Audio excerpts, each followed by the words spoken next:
Nina had done it again. She had entered a new relationship and become the business inspiration and secretary of her newest beau. She was dating for the same reason I was not. Our love language is creativity. We love the rush of inspiring our partners and the absolute crash of realizing we weren't inspired by them. There's not one man that has dated Nina that did not walk away better for it, or at least richer. Her savvy and creative uniqueness made her not just a beautiful partner inside and out, but a really good business one. I scheduled his year, Deandra, she said. He sent me what he was planning for the year because he wants to go on a vacation with me. And he sent me the calendar for the rest of the year, and I literally reworked it. He was so grateful, and I thought, crap. Is he at least going to pay for the vacation? I replied. She laughed. Nina was finally pursuing her dreams of directing films, but before that, she was known for her ability to direct lives. She worked for Goldman Sachs as a financial analyst and took on a side job with them as an event planner, particularly for their sponsoring of celebrities and their products, or the high priced clients sponsoring them. She was multi talented and had an innate way of filling the creative gaps of male dominated corporate worlds that could punch numbers but could not fathom how to pick proper silverware for its own party. She loved how she gained the admiration of her male counterparts, her clients, and even us, her friends. Yet being so admired for doing well at what you do not want, well, that eventually falls flat.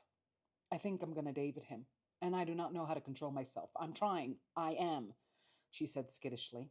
David was her chef ex, and every Mercury retrograde he is determined to re enter her life because he has a restaurant opening.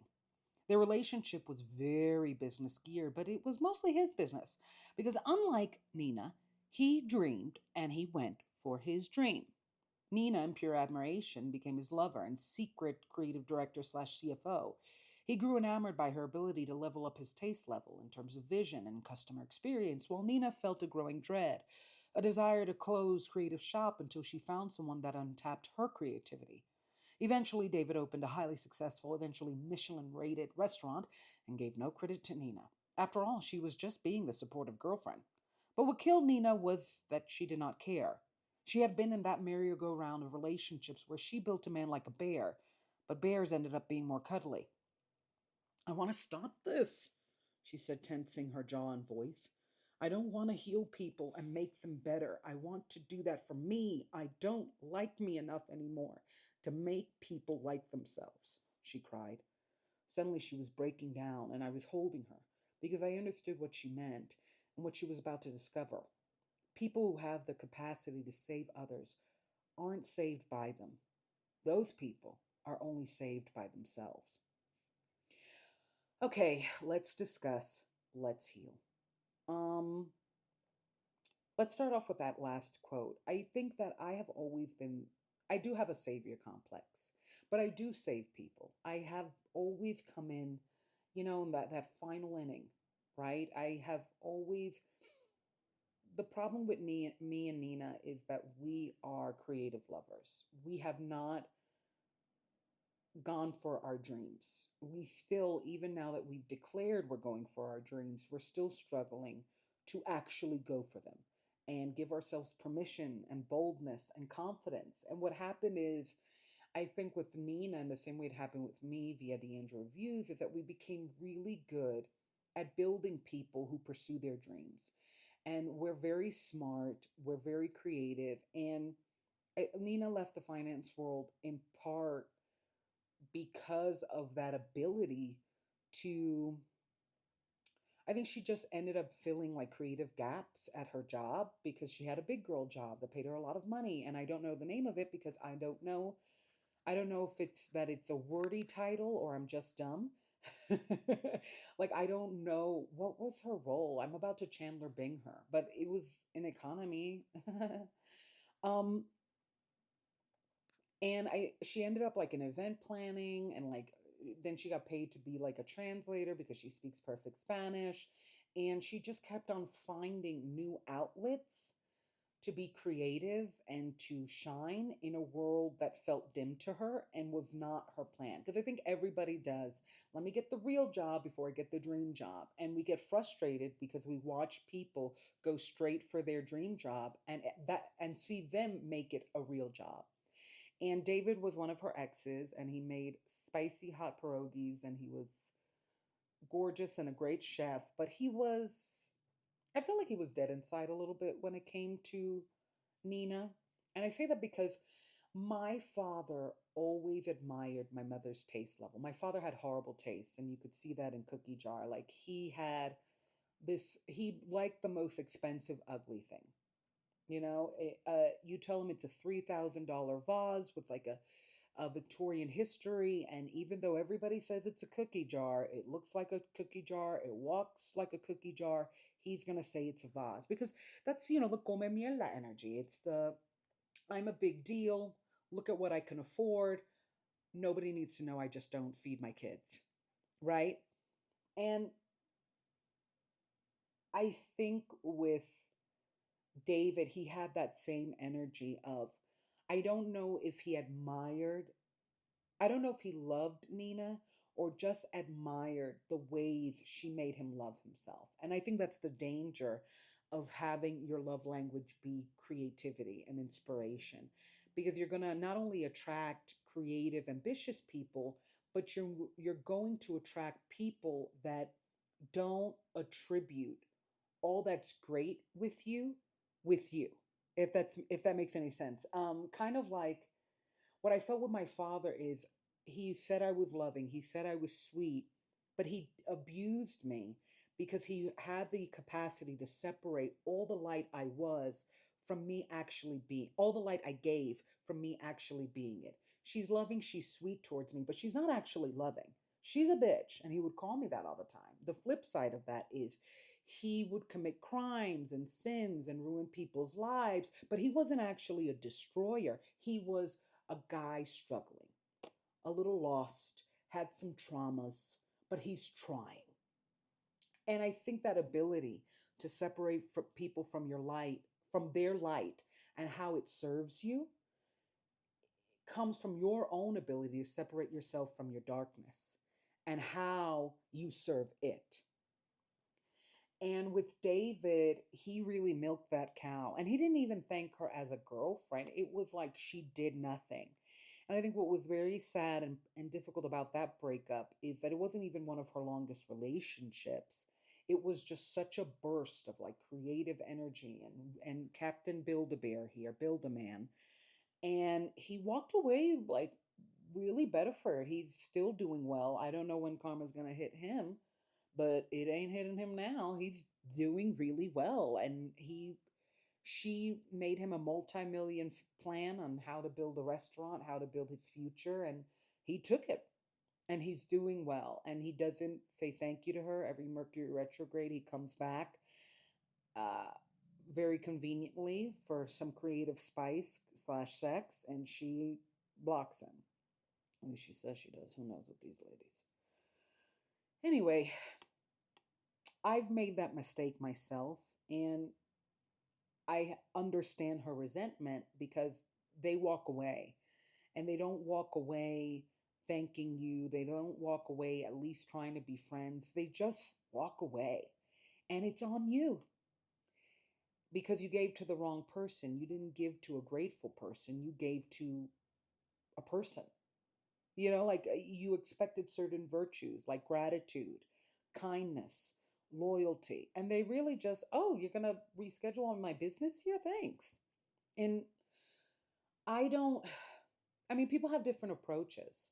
I have often isolated myself from the dating world, not necessarily to heal my approach, but to heal from dating. I think I approach dating like I'm just trying to find a partner, and then I get disgusted by how men treat women or people treat people, and I retreat like a warrior about to close up her wounds instead of asking herself whether I'm trying to fight a war for love, and instead I'm finding a war on love.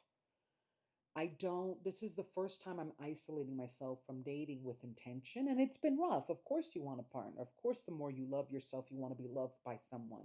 I think loving yourself, what it does is it makes you want to be loved by the right someone. And you do need time, you do need self reflection to analyze that. And I think we have the tendency to think that you could love yourself so much that you don't mind being alone forever. And that's not necessarily true. I think loving yourself helps you accept that you will have moments of being alone, like even with a partner. You both have to let each other breathe, for God's sakes. And you are going to have adventures and journeys that you need to do alone, even with a partner, like your own business, your own book, whatever. I think, but if you can't be alone, then you don't know how to be separate and with somebody. Because I think the healthiest partnerships I have seen are people, are two lives joining with each other and not, I think a lot of women are taught you join men's lives, which is why they take and then they leave. My father took everything from my mother and was like, well, you gave it, stupid, you know? And witnessing that taught me really poor lessons in choosing partners and really poor lessons in how I love, because I don't love with protecting myself. I don't love with a guard. And Nina is the same way, because here's this guy, they're dating for 3 months, which by the way, he already wants to take a vacation. I hope he's paying for it. And she fixed, he like sent her his plans for the year, and she like rescheduled things and said this would be more efficient. And she was like nervously laughing and retelling me that she did that, because which is why within 20 minutes she was crying, because I think she just felt scared that she was doing it again. I'm giving more to somebody who's not giving me enough. I'm giving more to somebody who I don't know yet know I can trust. The flip side of that is you do have to approach new relationships like they're new and a fresh start. And it's this balance between, you do need a guard, you do need boundaries, but you don't want to judge somebody and close them off. I mean, if somebody rescheduled my business year, I'd be like, well, thank you. Like, damn, like I'd be really impressed, but I'd also be thankful. And he was thankful and he was surprised. And I think it triggered her fear, because she's trying to go to be a director. She's trying to, and that's not the easiest world. I think it's getting worse by the minute in terms of funding and finding yourself into mainstream avenues and things like that. Thank God she has savings. But it was like old Nina popped up and was like, I'm starting to really like you. Let me make you efficient. And there she goes fixing this man's year, and they might not make it to 4 months. It's this, oh, I really gave a prize to somebody that I don't know yet will view and treat me and fully appreciate me as a prize and stay that way. Because people change. I mean, I think one of my friends said it perfectly. 6 weeks of love bombing can leave you 6 years chasing those 6 weeks. I think women crave to be treated well. And a lot of women are waking up to the fact that talk is different than action. And it's something that my father taught me via his abuse. He just wanted me to say he was good. And I could only say that if he made me believe abuse is normal. Abuse is fine. Abuse is love. And he did the same thing with my mom. And my mom, the thing is, a lot of women are coming from traumatic backgrounds, particularly the trauma of the men in their family.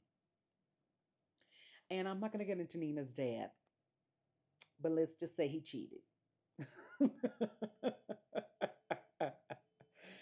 And I feel bad for Nina, and she cried really hard because she was so, it may sound stupid, but you're so tired of ending of this belief that silence is honor. That, well, you gave kind of mentality. You shouldn't have given, or you shouldn't have been that good. And yet people can complain about you not being good anymore. Because one of the things that always popped up near the ending of a relationship with me is my partners would say, you're not as sweet as you used to be. Like literally, that was their quote. You're not as sweet. And it's because I was becoming bitter. I felt there reaches a point where you're so unthanked And you're so unnoticed because David could have thanked her, even if just as a girlfriend. We went to like one of his openings and like one of his pop-ups, and he thanked everybody under the roof, even the damn waiters, before he thanked her. And she would stay up nights like doing like his like organizing his files. Like, I don't know what you call it, like when you, is it a pitch deck or something, like when you, god, I need to learn names. I don't know what you call it for restaurants, but it's basically like organizing the vision of the restaurant, the style, the aesthetic, what you're aiming for in terms of customer experience. She did like this whole booklet for him. She, and basically it was like she was making a movie that would become a restaurant. And she loved it, but she loved it because A, she loved him, and B, it gave her this breath of like she was it made her falsely believe she was feeding the director because she was making a the directorial debut of David's restaurant. And I think what happens with Nina is what happens with me when I want to inspire my partner, but I want to be inspired by them as well. And it hurts when they walk away with like 20 new songs from you and you don't even know when you're ever going to release a new track, if you would ever give yourself that glory. And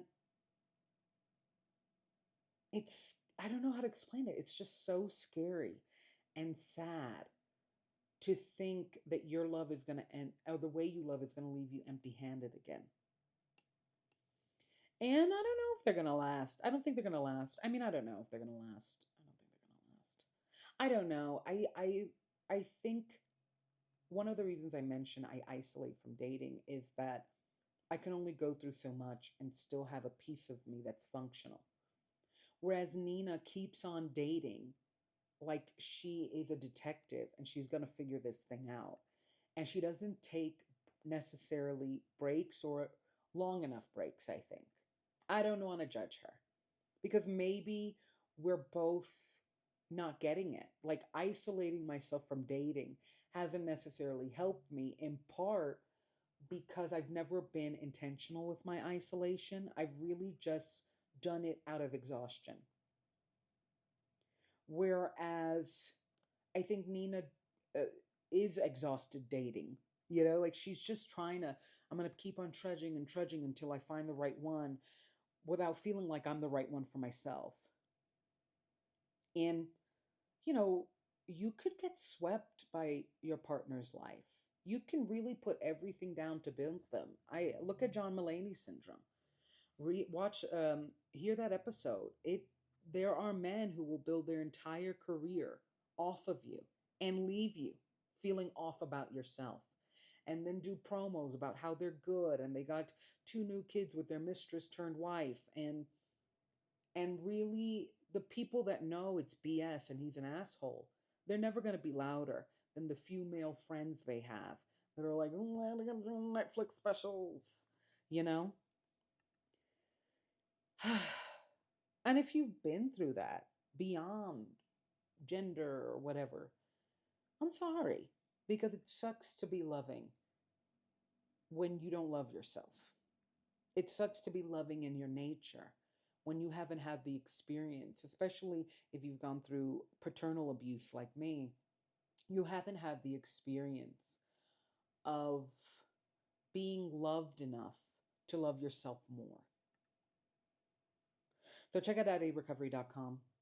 Check out theandrewviews.com and check out The World of Hardin, all on music platforms.